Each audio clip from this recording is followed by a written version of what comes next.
Hey guys, so book review number 3. This is The Awakened Ape by Jevan Pradas. It's subtitled A Biohacker's Guide to Evolutionary Fitness, Natural Ecstasy and Stress-Free Living. So he looks at, combines 3 main aspects. He looks at anthropology, so human evolution, neuroscience and spirituality. So he has a background in yoga and Buddhism. So he kind of integrates that into the book more, really interesting. He talks about what's called an EEA, Environment of Evolutionary Adaptedness, so the environment in which we have evolved to live, and the discord, the difference between that and modern life, and how genetically we haven't really changed since we've been modern day humans for the last 100,000 years.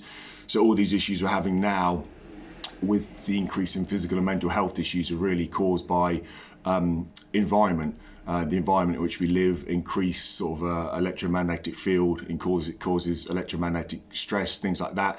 Technology, diet, inactivity. Says sitting is the new smoking. Stress from relationships, work. Kind of the very artificial world in which we live.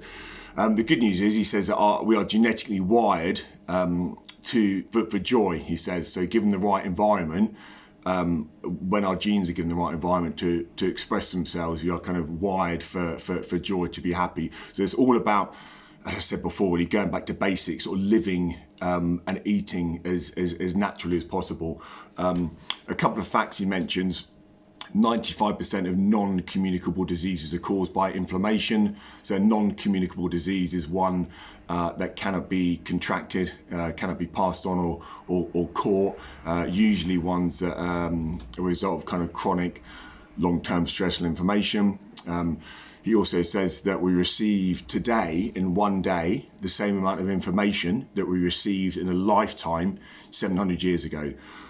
Which is pretty shocking, really. So that gives you some idea of how overwhelmed we are. And obviously in that 700-year period, we haven't changed, but biologically, psychologically. So it's no surprise, really, that a lot of people who come in the shop, and myself, would identify with this. People come in and just say they're just a bit stressed, a bit fatigued. We live in a very overwhelming environment now, so I think it's about getting back to basics, being as natural as possible.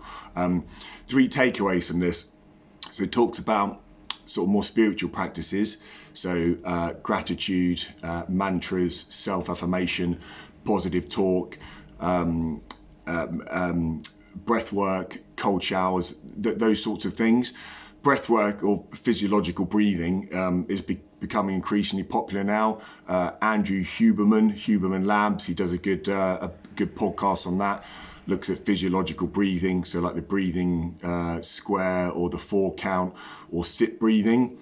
Breathing's really good because it's something you can do anytime. Wim Hof's book I read a while ago, it's called Iceman, I think, and he talks about different breathing practices. So his main principles are kind of breath work and cold showers. So those things work for me in the morning. I have a cold shower and I meditate, which I'm getting better at. It's difficult because I have quite an active mind, but cold showers and meditation in the mornings is a good one. Then obviously a strong coffee with the old MCT oil in. Something else he mentions, a nice quote. He talks about sort of a more Buddhist practice of not wanting for anything, and he says, the quote is, "He who wants for nothing has everything." And we do live in a world now, don't we? I mean, you don't, maybe, I don't know. I'm generalising, but I'm guilty of this again myself, of wanting stuff, of desire. So he says the Buddhist practice and principle is that desire leads to judgment, which leads to reactivity, which leads to stress. And he talks about not being reactive but responding, and almost being in this mindset, this state of being sort of carefully careless. So just, not caring about things. There's a book came out a while ago. It's turned into a Netflix series. It's called, excuse my language, it was The Subtle Art of Not Giving a Fuck, which I think is the way forward. Just attach lightly to things. Don't get too stressed about things. And he also talks about them living naturally in social bonds. He gives the example in the book. He looks at a couple of different tribes, an Amazonian tribe and an African tribe, and they live completely detached from the modern world, very little interaction with the modern world, and how they live very naturally. And he sort of, where they went and interviewed these people, and they said that they don't have a word for work. They're just hunter-gatherers, so they go out and hunt and gather and build and make fires and socialize, and they don't have a word for work. So for them, it's just about natural living. So yeah, a really good book. I think the takeaways, things that I've tried, meditation, gratitude, prayer is really good, positive affirmation, breath work and cold showers. Those things are definitely worth a try. Having that mindset of not wanting, not desiring anything, so just being sort of content with what you have, and then I think social bonds are really important. You know, whether it's you're trying to get fitter in the gym, keeping yourself accountable, just positive relationships. So yeah, if you want to give this book a read, come in. I'm here today and tomorrow.